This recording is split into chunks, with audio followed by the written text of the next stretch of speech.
राज्य के उद्योग मंत्री और रत्नागिरी जिले के गार्डियन मिनिस्टर उदय सामंत ने चिपलून म्युनिसिपल कॉर्पोरेशन की जर्जर और खतरनाक इमारत की मरम्मत और पुनर्निर्माण के लिए 1 महीने के भीतर फंड उपलब्ध कराने का पक्का आश्वासन दिया है। ये म्युनिसिपल कॉर्पोरेशन अपने 100वें स्वर्ण जयंती वर्ष में प्रवेश कर रही है। शिवसेना बीजेपी गठबंधन के अध्यक्ष उमेश सकपाल और चिपलून म्युनिसिपैलिटी में विजय हुए सभी कॉर्पोरेटर्स के सम्मान में आयोजित कार्यक्रम को संबोधित कर रहे थे। इस मौके पर गार्डियन मिनिस्टर उदय सामंत ने कहा कि चिपलून म्युनिसिपल कॉर्पोरेशन की नई बिल्डिंग के लिए फंड की कोई समस्या नहीं है। राज्य के मुख्यमंत्री देवेंद्र फडणवीस, शहरी विकास मंत्री और उप मुख्यमंत्री एकनाथ शिंदे और उप मुख्यमंत्री और वित्त मंत्री अजीत दादा पवार सभी हमारे साथ है। गार्डियन मिनिस्टर होने के नाते हम ये सुनिश्चित करेंगे कि फंड की कोई कमी न रहे। इस दौरान उदय सामंत ने एनसीपी पर तीखा हमला बोलते हुए कहा कि अगर वो हमारे साथ नहीं आ रहे तो हम उनके साथ क्यों जाएं। उन्होंने स्पष्ट किया कि अब आगे चिपलून में सिर्फ शिवसेना और बीजेपी का गठबंधन ही काम करेगा।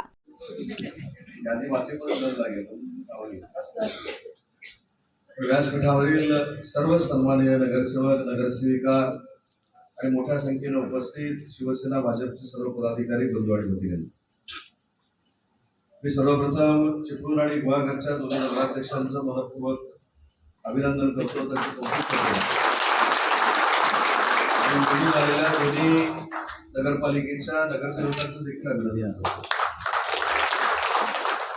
शिवसेना आणि भाजपची युती जर एकत्र राहिली तर कशा पद्धतीचा चमत्कार होऊ शकतो हे आपण चिपळूणकरांनी दाखवून दिलेलं आहे।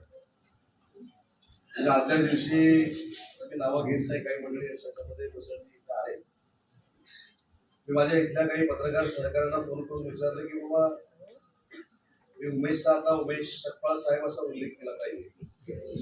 त्या रात्री त्यांना विचारलं बाबा काय चाललंय उमेश, आमचं काय होणार आहे, ऐसे उभे अडचणीत आहे।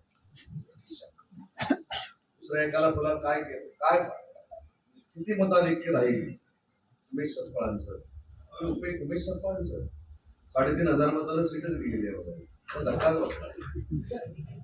पण राजेशजी, उमेश सकपाळ, शिवसेनेचे सगळे पदाधिकारी, भाजपचे सगळे पदाधिकारी समोरच्याकडे असलेला विजय कशा पद्धतीनं खेचून आणू शकतात हे चिपळूणकरांनी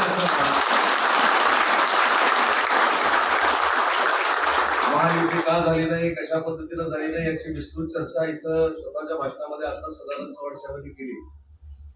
शेवटच्या क्षणापर्यंत जिल्ह्याचा पालकमंत्री म्हणून आणि आदरणीय एकनाथ शिंदे साहेबांनी जे अधिकार दिले होते त्या अधिकाराचा वापर करून राष्ट्रवादी काँग्रेस पार्टी बरोबर देखील युती व्हावी ही प्रामाणिकपणाची माझी इच्छा होती। आता पुढे कोणावर टीका करायची आणि पुढे कोणाला सल्ले द्यायचे हेच मला कळेनासे झालेलं आणि म्हणजे मला समजेल असंच झालंय, माझ्या रत्नागिरीच्या नगरपालिकेमध्ये याच राष्ट्रवादी काँग्रेस पार्टीनं नगराध्यक्ष पदाचा उमेदवार आणि 14 नगरसेवक उभे केले होते घड्याळ दिवसामध्ये। राहुलजी बरोबर आहे की नाही? रिझल्ट काय लागला? 14-0। पण ठीक आहे, कोणाची चेष्टा कुचेष्टा करत नाही, पण ज्यांनी रत्नागिरी नगरपालिकेमध्ये नगरसेवक पदासाठी एबी फॉर्म दिले, नगराध्यक्ष पदाचा एबी फॉर्म दिला, तरी चिपळूण मध्ये आम्ही फसवलं म्हणून सांगणं म्हणजे हे किती खोटारडेपणाचं लक्षण आहे ते तुम्ही सगळ्यांनी ओळखलं पाहिजे। आणि कुठेही आपण टीका टिप्पणी केली नाही, ना प्रशांत यादवने केली, ना सदानंद चव्हाण साहेबांनी केली, ना उमेश सकपाळांनी केली, ना गुहागरच्या आपल्या पदाधिकाऱ्यांनी केली।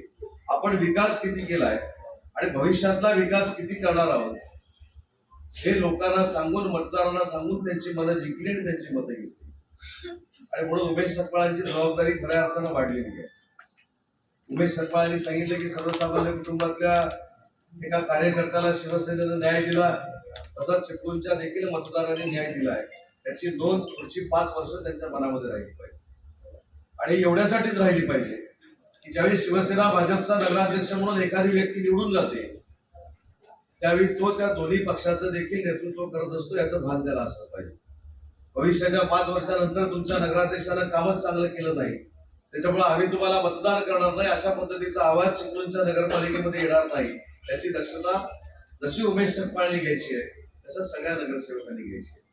तुम्ही जिल्हा परिषद पंचायत समितीचे चव्हाण साहेब माझ्यावर जबाबदारी सोडून द्या, युती करायची की नाही, तुम्ही असाल, प्रशांतजी असतील, सतीश मोरे असतील, हे बसा, ठरवा, आपण हाच पॅटर्न जिल्हा परिषद पंचायत